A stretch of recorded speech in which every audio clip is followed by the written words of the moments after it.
Hello students, welcome two equations IAS. आज का the Hindu का एनालिसिस स्टार्ट करते हैं। आज का एनालिसिस स्टार्ट करने से पहले आप सभी लोगों को हैप्पी इंडिपेंडेंस डे। तो स्टार्ट करते हैं आज का न्यूज़पेपर जो भी आज द हिंदू में आया है। ये हमारा एजेंडा रहेगा आज का। एनएसजी सिविल लायबिलिटी लॉ, ये एडिटोरियल में न्यूज में रहा है, ये हम डिस्कस करेंगे। यूएई इजराइल का भी इससे रिलेटेड भी एडिटोरियल है। इजराइल पैलेस्टीन डिस्प्यूट से रिलेटेड न्यूज है। तो 3-4 न्यूज हैं जिसको हम पूरा कंबाइन करके उसके कॉन्सेप्ट्स वगैरह डिस्कस करेंगे। देखिए, न्यूज में हमें तभी इंटरेस्ट आता है जब उसके कॉन्सेप्ट्स क्लियर हो। अब जब भी आप द हिंदू पढ़ते होंगे तो हो सकता है कि जब आपको कॉन्सेप्ट्स ही क्लियर नहीं है तो आपका इंटरेस्ट भी डेवलप नहीं होता और आपको चीजें समझ में भी नहीं आती और टाइम भी ज्यादा कंज्यूम होता है। तो अगर आपके कॉन्सेप्ट्स क्लियर होंगे तो आप न्यूज़पेपर को जल्दी समझ भी सकते हैं। और पूरा न्यूज़पेपर, जिस न्यूज को पढ़ने में आप 15-20 मिनट लगाते हैं वो 5 मिनट में भी पढ़कर समझ सकते हैं अगर आपके कॉन्सेप्ट्स क्लियर हो।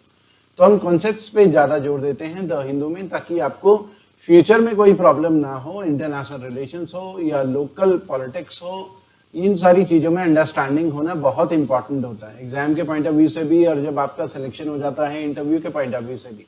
ठीक है, तो ये हमारा एजेंडा है, ये हमारा फ्रंट पेज है। सुप्रीम कोर्ट ने प्रशांत भूषण, जो सुप्रीम कोर्ट के सीनियर एडवोकेट हैं, guilty of contempt of court announce किया है कल। अब देखिए, ये हम पहले भी कल और परसों के न्यूज़पेपर में भी डिस्कस करा था। कंटेम्प्ट ऑफ कोर्ट का केस चल रहा था प्रशांत भूषण के ऊपर, क्योंकि उन्होंने, एक तो पहले समझ लेते हैं कंटेम्प्ट ऑफ कोर्ट क्या है। कंटेम्प्ट ऑफ कोर्ट का मतलब है कि जुडिशरी के ऊपर कोई आरोप लगा देना ताकि पब्लिक में जो जुडिशरी के ऊपर भरोसा है वो कम हो जाए। मतलब अगर हम पब्लिक में आके जुडिशरी के बारे में, जजेस के बारे में उल्टा सीधा बोल दें कि वहाँ भ्रष्टाचार है, करप्शन है, जजेस बिके हुए हैं, उल्टा सीधा बोलें, तो उससे जुडिशरी के ऊपर लोगों का भरोसा डिक्रीज होता है। तो जो भी ऐसी हरकतें करता है उसके ऊपर कंटेम्प्ट ऑफ कोर्ट का मामला बनता है।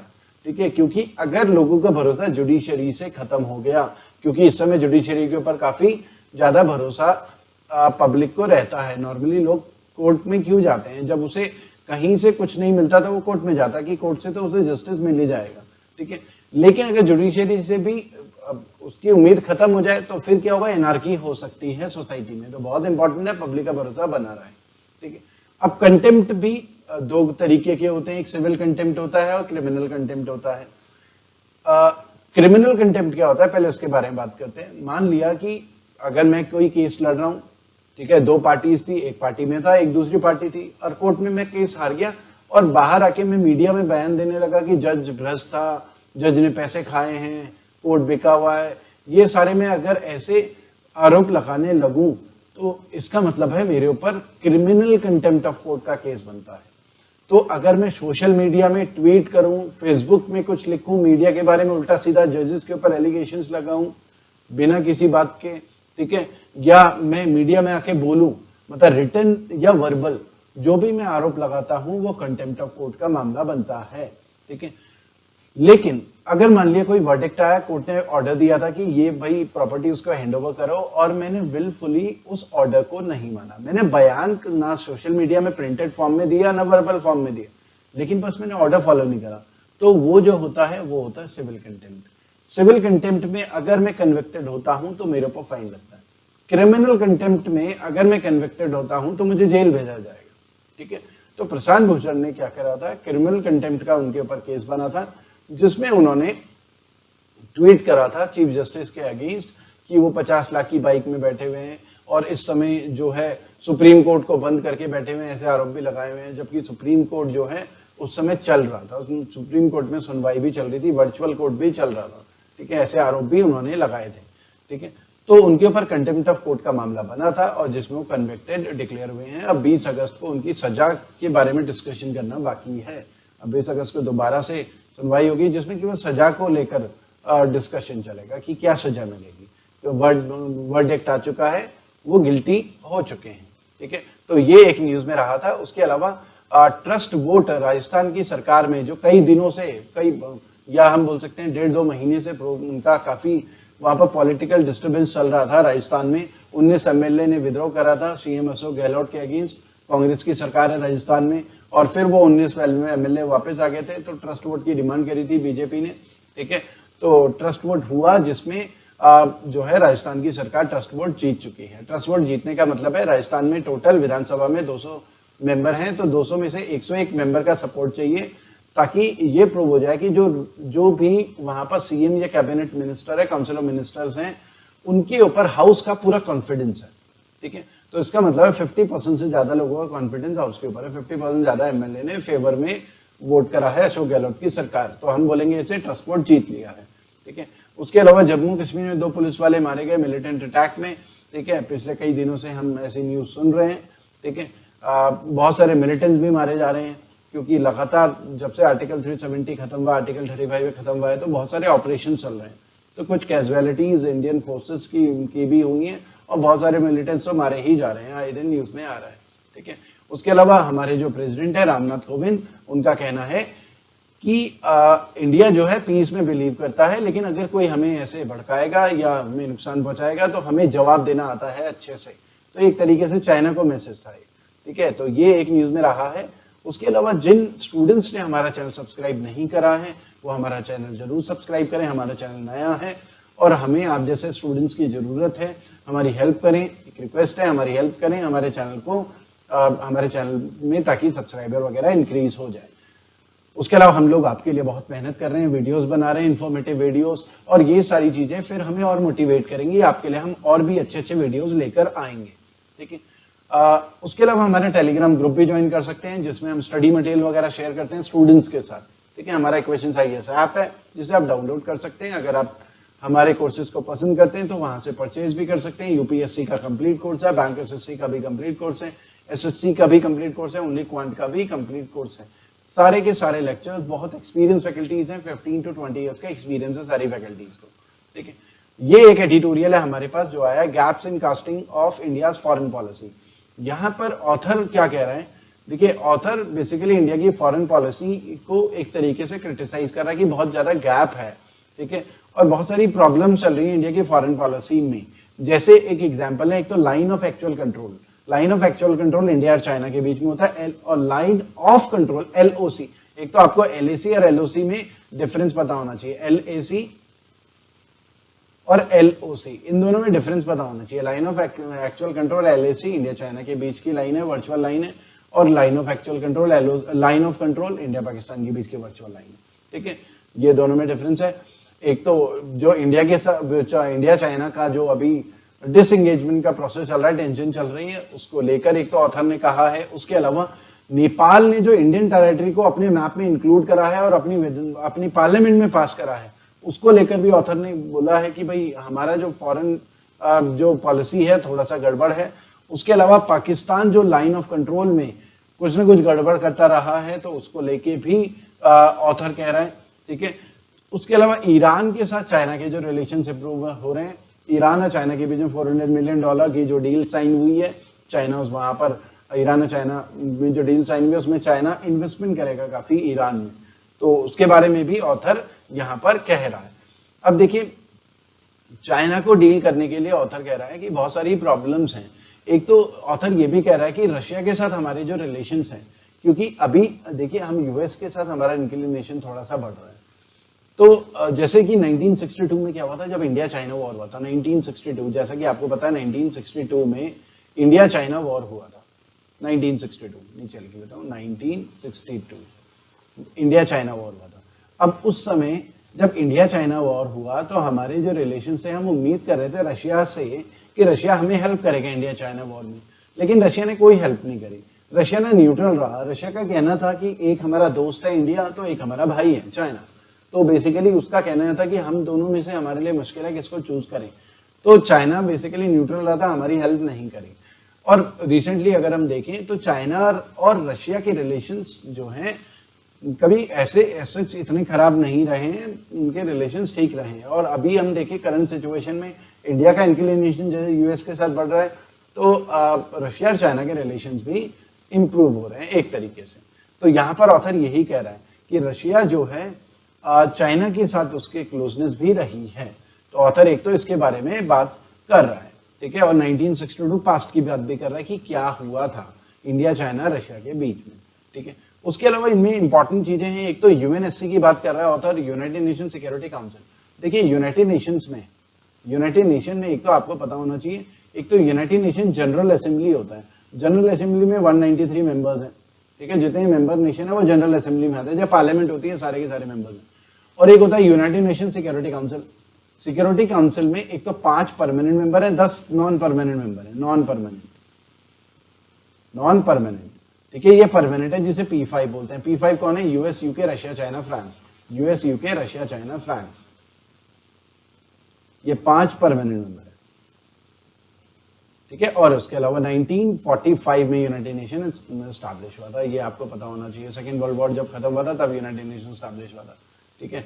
एक तो यूएनएससी के बारे में बात कर रहा है। उसके अलावा वैसे इकोनॉमिक एंड सोशल काउंसिल भी होते हैं, इकोनॉमिक एंड सोशल काउंसिल, ठीक है। International court of justice ICJ भी रहता है, इसका पार्ट। ट्रस्टीशिप काउंसिल भी होते हैं इसमें, ठीक है। तो ये सारी चीजें हैं। यूएनएससी को पुलिसमैन ऑफ द वर्ल्ड भी बोलते हैं, ठीक है, क्योंकि सबसे ज्यादा पावर्स किसके पास है? P5 के पास, यूनाइटेड नेशन सिक्योरिटी के, इनके पास वीटो पावर्स है, ठीक है। अब ऑथर ये कह रहा है एक तो यूनाइटेड नेशन सिक्योरिटी काउंसिल में अगर अमेंड कुछ भी रिफॉर्म्स होते हैं तो यूनाइटेड नेशन सिक्योरिटी काउंसिल में इंडिया भी P5 के साथ साथ इंडिया भी इनका मेंबर बन सकता है यूनाइटेड नेशन सिक्योरिटी काउंसिल का। तो एक इंडिया एक स्ट्रॉन्ग कंटेंडर है, इसके बारे में ऑथर बात कर रहा है। एक तो यूएनएससी के बारे में पता होना चाहिए। उसके अलावा ऑथर बात कर रहा है न्यूक्लियर सप्लायर्स ग्रुप। देखिए न्यूक्लियर सप्लायर्स ग्रुप क्या था? देखिए हुआ क्या था 1970s में, एक तो NPT, nuclear non proliferation treaty, ये कंट्रीज के बीच में साइन हुई थी। देखिए हुआ क्या था कि अगर कुछ कंट्रीज के पास न्यूक्लियर वेपन है तो बाकी कंट्रीज को भी थ्रेट फील होगी कि भाई अगर ये हमारे पास न्यूक्लियर अटैक करें तो बाकी कंट्रीज भी न्यूक्लियर वेपन बनाने की कोशिश करेंगे। सिंपल कॉमन सेंस है, इतना तो आप दिमाग चला ही सकते हैं, ठीक है।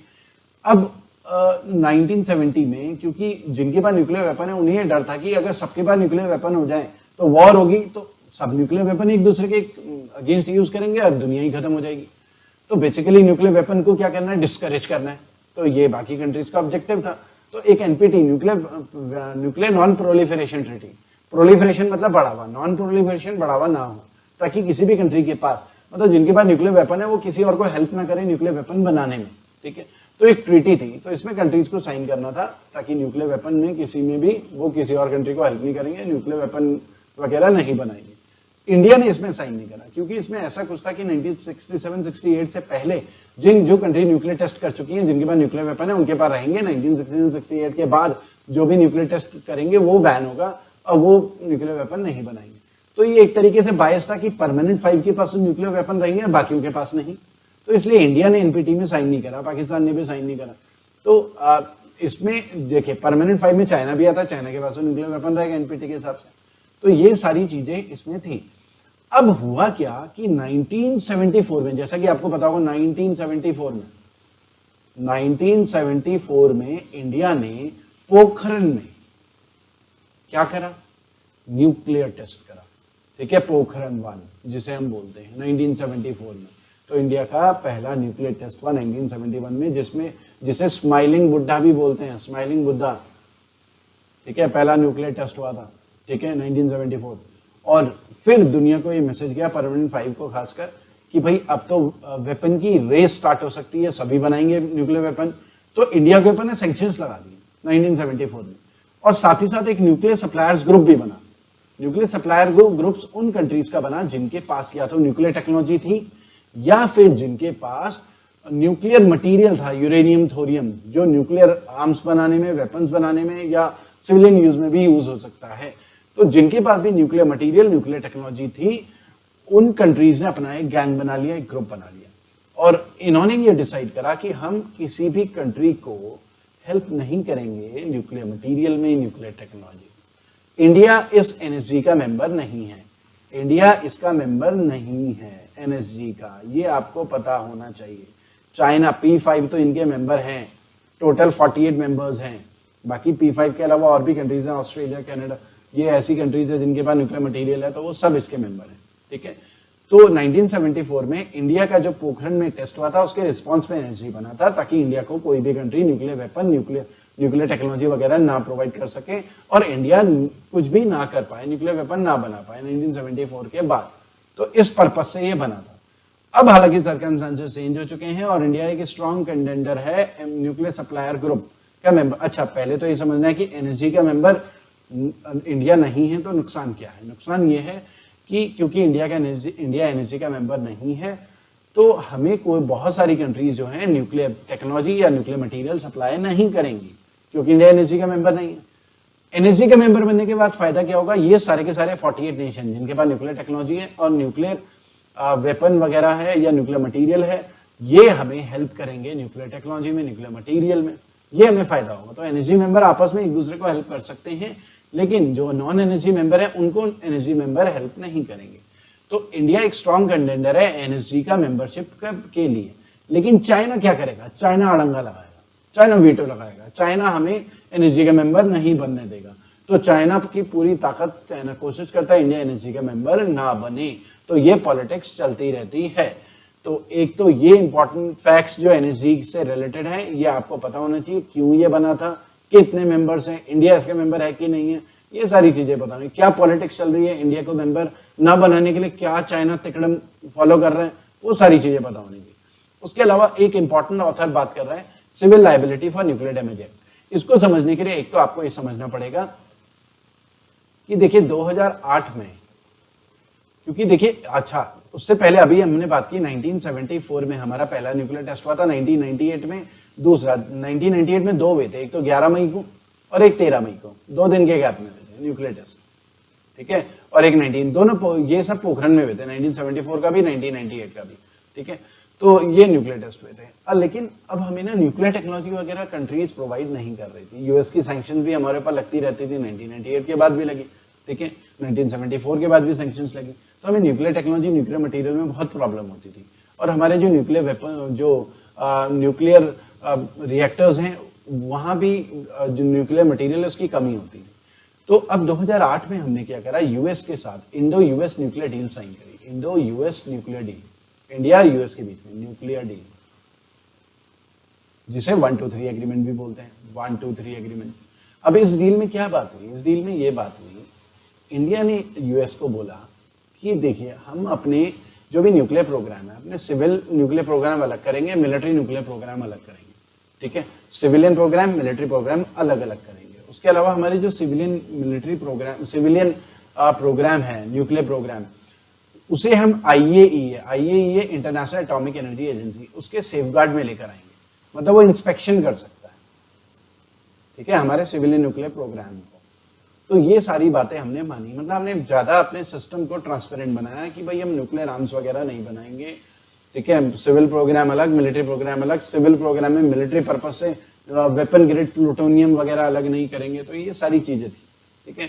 तो इसके बदले में हमें क्या फायदा हुआ, हमने अगर यूएस के साथ ये डील करी, तो बदले में यूएस ने बोला तुम ऐसा ऐसा करो, बदले में हम तुम्हें न्यूक्लियर टेक्नोलॉजी देंगे, ताकि आपकी एनर्जी की जो रिक्वायरमेंट है फ्यूचर की, हम न्यूक्लियर एनर्जी की तरफ क्यों जा रहे हैं, क्योंकि हमारे यहाँ अभी भी 60% से ज्यादा बिजली कोयले से बनती है, ठीक है, ये बहुत इंपॉर्टेंट फैक्ट है। अब फ्यूचर में एनर्जी रिक्वायरमेंट हमारी बढ़ती जा रही है, पॉपुलेशन बढ़ती जा रही है, एनर्जी रिक्वायरमेंट फ्यूचर में कैसे कंप्लीट करना बहुत मुश्किल है, उसके लिए हमें ऑल्टरनेट देखने हैं, क्योंकि कोयला कितना खोद के निकालेंगे, कोयले से कब तक बिजली बनाएंगे। आपके घर में भी अभी जो लाइट चल रही है, लैपटॉप चल रहा है, मोबाइल चल रहा है, जो चार्ज हुआ है वो कोयले से बिजली जो बनी है उससे हुआ है, ठीक है। 60% से ज्यादा बिजली कोयले से बनती है इंडिया में। 15% इलेक्ट्रिसिटी केवल हाइड्रो इलेक्ट्रिसिटी है, पानी से बिजली बन रही है, डैम वगैरह बना के। 15%, ये आपको पता होना चाहिए, इंपॉर्टेंट फैक्ट्स। तो फ्यूचर के लिए हमें क्या करना है, सोलर एनर्जी, ठीक है, सोलर एनर्जी कितना टैप करेंगे, तो फ्यूचर में हमें न्यूक्लियर एनर्जी की तरफ देखना होगा, और उसके लिए हमें सिक्योर करना होगा, हमारे पास न्यूक्लियर टेक्नोलॉजी होनी चाहिए, न्यूक्लियर मटेरियल होना चाहिए। तो इसलिए 123 एग्रीमेंट या Indo US nuclear deal agreement बहुत इंपॉर्टेंट था, ठीक है, इसलिए हमने डील साइन करी।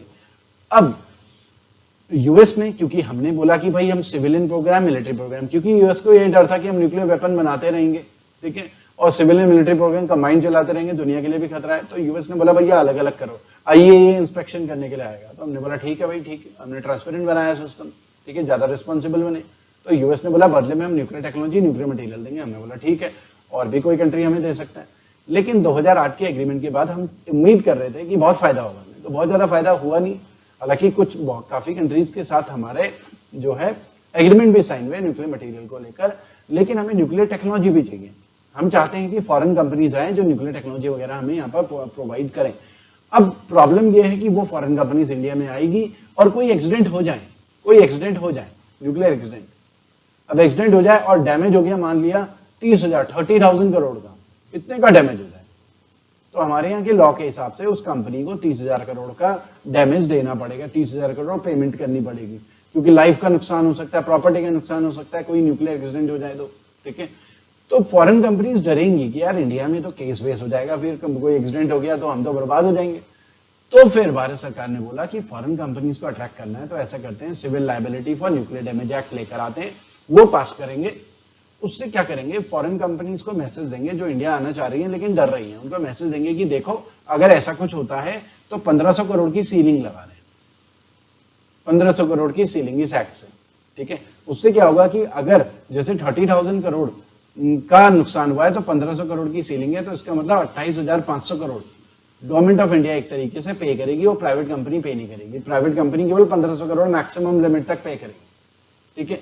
ऐसा हमने रूल बनाया ताकि फॉरेन कंपनीज को ज्यादा डर ना हो कि भाई हम बर्बाद ना हो जाए, कि अगर एक भी एक्सीडेंट हो गया इंडिया में तो पेमेंट देनी पड़ेगी इतनी सारी, ठीक है। तो ये सारी चीजें हमने फॉरेन कंपनीज को अट्रैक्ट करने के लिए किया था।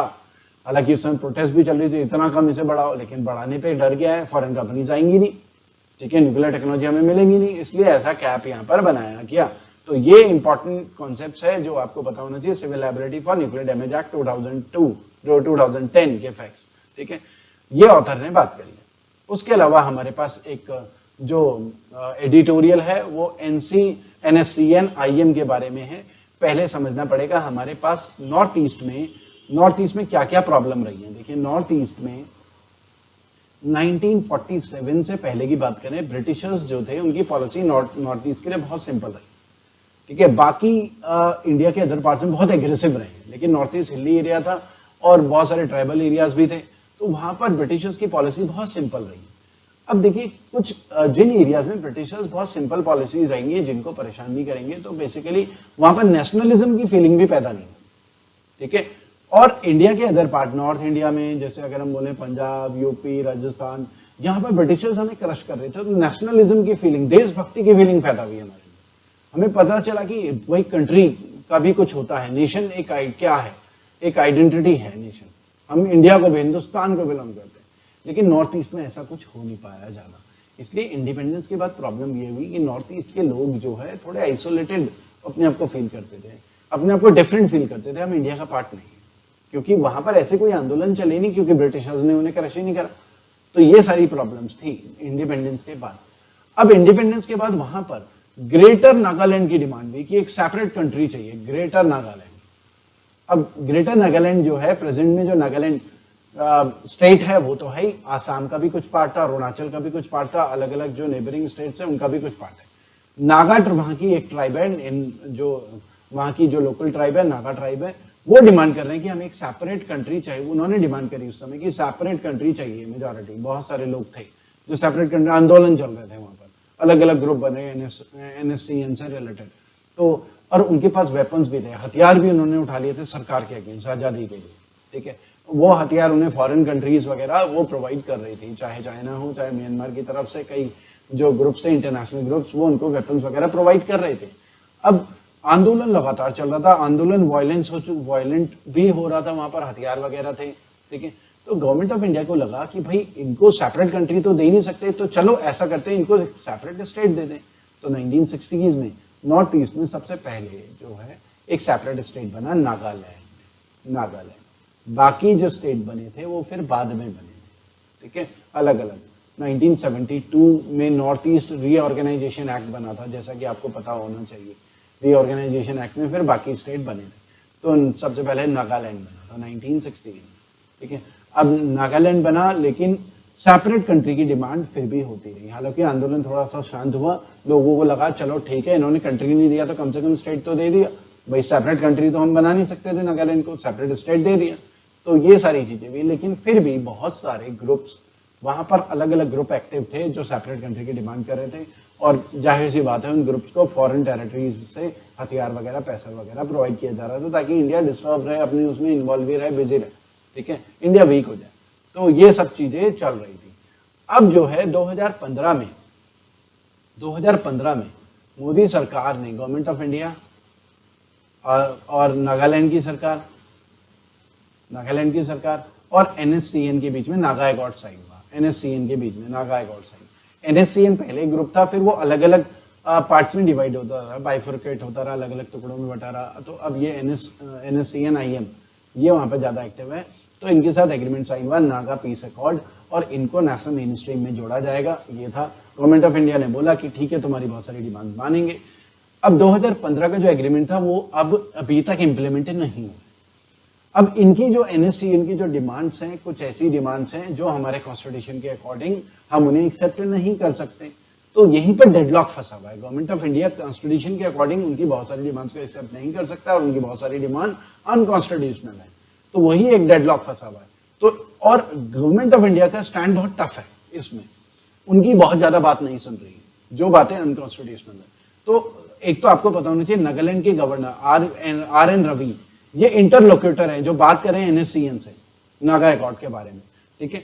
तो अब NSCN को आर एन रवि बिल्कुल पसंद नहीं आ रहा क्योंकि टफ बात कर रहे हैं। तो उनका कहना है कि इनको हटाया जाए इनकी पोस्ट से, हमें जरूरत ही नहीं है, इनसे बात ही नहीं करती। तो एक डेडलॉक बना हुआ है, रिलेशन थोड़े गड़बड़ हो रहे हैं। नागा पीस एकॉर्ड किस तरीके से इंप्लीमेंट होगा थोड़ा सा खटाई में पड़ता नजर आ रहा है, ठीक है। तो ये एक प्रॉब्लम चल रही है। तो डेडलॉक टाइप का बना हुआ है कि क्या उनकी बात माने क्या नहीं माने। गवर्नमेंट ऑफ इंडिया का स्टैंड भी टफ है। तो यहाँ पर ऑथर ये कह रहा है कि सेंट्रल गवर्नमेंट को दोबारा से इंगेज करना चाहिए NSCN को नागा एकॉर्ड को लेकर। उनकी आर्बिट्रेरी अपनी मनमर्जी की डिमांड्स तो एक्सेप्ट करनी देखो पॉसिबल है नहीं। तो ये सारी चीजें, ये थोड़ा सा हिस्ट्री मैंने आपको समझाई ताकि आपके कॉन्सेप्ट्स क्लियर हो जाएं। फ्यूचर में कोई भी न्यूज है आपको बहुत इजीली समझ में आ जाएगा, बहुत ज्यादा दिमाग चलाने की जरूरत नहीं पड़ेगी, ठीक है। उसके अलावा देखिए, ये फुल्ली पॉलिटिकल लेवल का आर्ग्यूमेंट है क्योंकि इनके ऑथर जो है अभिषेक मनु सिंघवी और जयवीर शेरगिल है, जो कांग्रेस पार्टी के कार्यकर्ता हैं और नेता हैं। तो उन्होंने एक तरीके से बीजेपी को क्रिटिसाइज करा है। यहाँ पर टेक्नोलॉजी, सिक्योरिटी और प्राइवेसी को लेकर इन्होंने बात करी है एडिटोरियल में।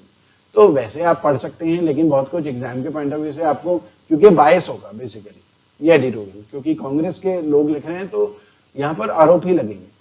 अब देखिए ये वाला एडिटोरियल समझ लेते हैं, UAE does not push Israel to withdraw. देखिए थोड़ा सा ट्राइंगल के थ्रू समझने की कोशिश करते हैं ताकि आपको एक अंडरस्टैंडिंग इंक्रीज हो। देखिए एक तरफ है इजराइल, और ये सब हम बात करें अरब लैंड में, एक तरीके से अरब लैंड, एक तरीके से मिडिल ईस्ट में। अरब लैंड में एक है इजराइल, एक तरफ है सऊदी अरबिया। ये तीनों आपस में दुश्मन है, सऊदी अरबिया, अरेबिया और ईरान।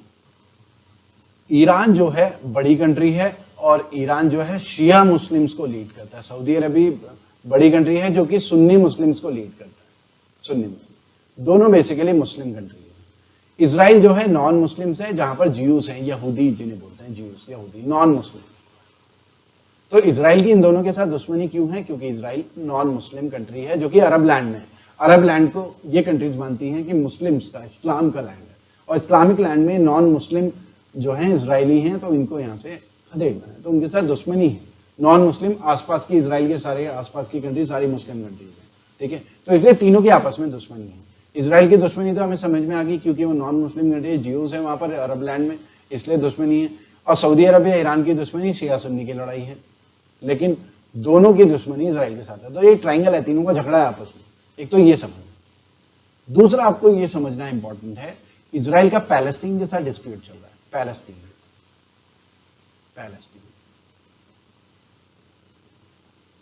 क्या, पैलेस्टीन और पैलेस्टीन सुन्नी मुस्लिम्स हैं।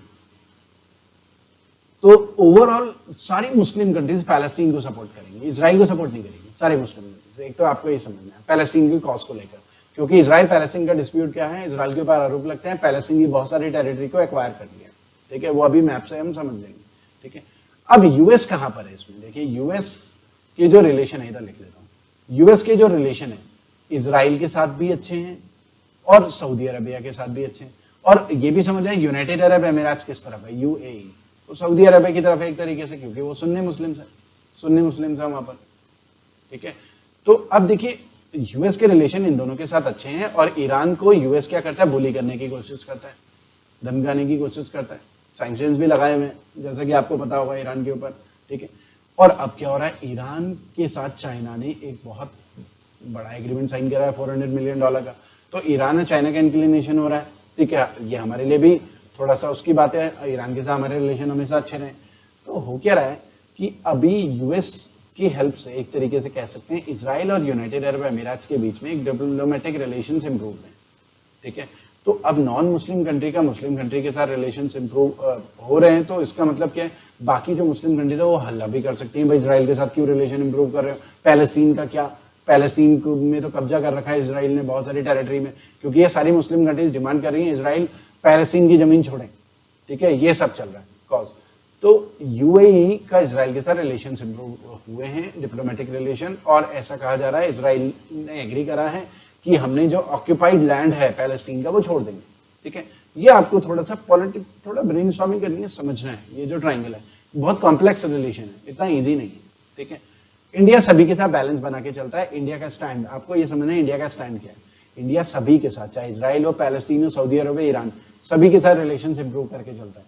हम साइड नहीं ले सकते किसी का, क्यों नहीं ले सकते, क्योंकि हमें ये देखना है कि इंडियंस के लिए क्या सही है, हमें यहाँ पर सही गलत नहीं देखना, हमें देखना है इंडियंस के लिए क्या बेटर है। फॉरेन पॉलिसी का रूल होता है हमारे यहाँ के लोगों को फायदा होना चाहिए, सही गलत नहीं देखना होता फॉरेन पॉलिसी में, जो हमारे लिए अच्छा है हम उसके लिए अच्छे, ठीक है, ये आपको समझना है। और इंडिया में आपको पता है 20% पॉपुलेशन मुस्लिम है, और वो 20% पॉपुलेशन मुस्लिम है तो उनका पैलेस्टीन की तरफ भी झुकाव होगा, सऊदी अरबिया की तरफ भी झुकाव होगा, ईरान की तरफ भी झुकाव होगा, ठीक है। सऊदी अरबिया की तरफ झुकाव ज्यादा इसलिए भी हो सकता है क्योंकि मक्का मदीना है जो मुस्लिम्स का जो सबसे बड़ा रिलीजियस प्लेस है, मक्का मदीना, तो वहां भी वो आते जाते रहते हैं। तो हम बहुत सारे इंडियंस यहाँ पर मिडिल ईस्ट में नौकरी करते हैं, सऊदी अरबिया में, ईरान में, पैलेस्टीन, यूएई, यूनाइटेड अरब अमीरात, तो हम इनके साथ दुश्मनी लेकर अपने यहाँ के लोगों को डेंजर में नहीं डाल सकते, इसलिए सबके साथ रिलेशन इंप्रूव करना समझदारी का काम है, तो इसलिए ये एक रीजन है, ठीक है। तो यहाँ पर ऑथर ये कह रहा है कि लिमिटेड पीस होगा अगर ये जो यूएई इजराइल को पुश नहीं करता और इजराइल जो है जो ऑक्यूपाइड लैंड पैलेस्टीन को वापस नहीं करता, तो इस डील का कोई फायदा नहीं है। जो इजराइल और यूएई के बीच में ये जो डील साइन हुई, यूएई और इजराइल के बीच में एक डील साइन हुई थी डिप्लोमेटिक रिलेशन की, जैसा कि कल न्यूज में आया था, आपको पता होगा, कल भी हमने डिस्कस करा था। तो ये एडिटोरियल में ऑथर कह रहा है, इस एडिटोरियल को पढ़ के आप बहुत अच्छे से समझ सकते हैं अगर इस ट्रायंगल को समझ जाएं तो, ठीक है। इसी में आगे बढ़ते हैं। अब इंडिया ने इसी के बारे में कहा है, इसी से रिलेटेड न्यूज है कि यूएई इजराइल पैक्ट इंडिया ने वेलकम करा कि बहुत बढ़िया, ठीक है। और साथ ही साथ इंडिया का, जैसा मैंने बोला, पैलेस्टीन के कॉज को लेकर भी हम सपोर्ट करते हैं, साथ ही साथ इंडिया ने बोला है कि पैलेस्टीन को भी हम सपोर्ट करते हैं, पैलेस्टीन के कॉज को, ठीक है। न्यू दिल्ली, मतलब इंडिया का कहना यह है कि 2 नेशन सोल्यूशन होना चाहिए, पैलेस्टीन और इजराइल मिलकर सोल्यूशन करें, किसी को मतलब पूरा मर्ज कर लेना, एनेक्स कर लेना, वो भी सही नहीं है, ठीक है। थोड़ा समझ लेते हैं मैप से, देखिए इजराइल है, इजराइल ये दिख रहा है आपको येलो वाला, और ये जॉर्डन है, ये मुस्लिम कंट्री है, इजिप्ट मुस्लिम कंट्री है, सीरिया, आसपास सारी मुस्लिम कंट्री है, लेबनान, यहाँ सब मुस्लिम्स हैं, ठीक है। और ये जो है ये है ऑरेंज कलर का, ये पैलेस्टीन है, ये, और ये जो गाजा स्ट्रिप है ये पैलेस्टीन है। तो इजराइल ने बहुत बड़ा एरिया कब्जा किया हुआ है पैलेस्टीन का, बहुत बड़ा एरिया, ठीक है। तो अब इजराइल का जो यूएई के साथ डील भी वो रहे, ऑक्यूपाइड लैंड वापस करेंगे पैलेस्टीन का, तो ये ऐसा कह रहे हैं, बहुत मुश्किल लग रहा है हालांकि, तो आगे देखते हैं ये डील कब तक कंटिन्यू रहती है, ठीक है। और पैलेस्टीन को सपोर्ट करती हैं सारी मुस्लिम कंट्री, इंडिया भी सपोर्ट करता है क्योंकि हमारे यहाँ के बहुत सारे मुस्लिम जो है मुस्लिम कंट्रीज या पैलेस्टीन के कॉज सऊदी अरबिया में जॉब भी करते हैं, और उनके सेंटिमेंट्स भी एक तरीके से हम बोल सकते हैं जुड़े हुए हैं, ठीक है। तो ये आपको इंपॉर्टेंट फैक्ट्स जो हमने एक बेसिक्स वगैरह डिस्कस करा, इजीली आपको समझ आ जाएगा। उसके अलावा देखिए ये इसी से रिलेटेड न्यूज है, ईरान टर्की, जो यूएई और इजराइल के बीच में डील हुई है, क्योंकि ईरान और टर्की किसके अगेंस्ट होगा, वो इजराइल के अगेंस्ट है, तो वो क्या कर रहा है, एक तरीके से दोनों को क्रिटिसाइज कर रहा है, क्या मतलब हुआ, ठीक है। और पैलेस्टीन के लोगों का क्या, एक तरीके से वो ये बोल रहे हैं, पैलेस्टीन के लोगों का क्या, ठीक है, पैलेस्टीन के लोगों को उनका लैंड मिलेगा कि नहीं मिलेगा। तो इस वजह से लोग जो हैं, जो रीजनल राइवल हैं, ईरान टर्की जो हैं यूनाइटेड अरब अमीरात के, तो इसलिए बवाल चल रहा है वहां पर, वो रीजनल राइवल्स हैं यूएई के, ईरान और टर्की, तो यूएई को भी क्रिटिसाइज कर रहे हैं, इजराइल को भी क्रिटिसाइज कर रहे हैं, ठीक है। यूएई को इसलिए क्रिटिसाइज कर रहे हैं कि भाई वो क्यों नॉन मुस्लिम के साथ चला गया, ठीक है। ये आपको थोड़ा सा समझना है फैक्ट, वो जो ट्रायंगल से सारे कॉन्सेप्ट समझ में आएंगे। ये एक हमारे पास न्यूज में पहले भी रहा है, पहले भी हमने डिस्कस करा था। एक तो अफगानिस्तान में आपको समझना है लगभग 54% जो एरिया है तालिबान के कंट्रोल में है, तालिबान, और 46% जो एरिया है सिविलियन गवर्नमेंट है वहां पर, और दोनों के बीच में सिविल वॉर चल रही है एक तरीके से।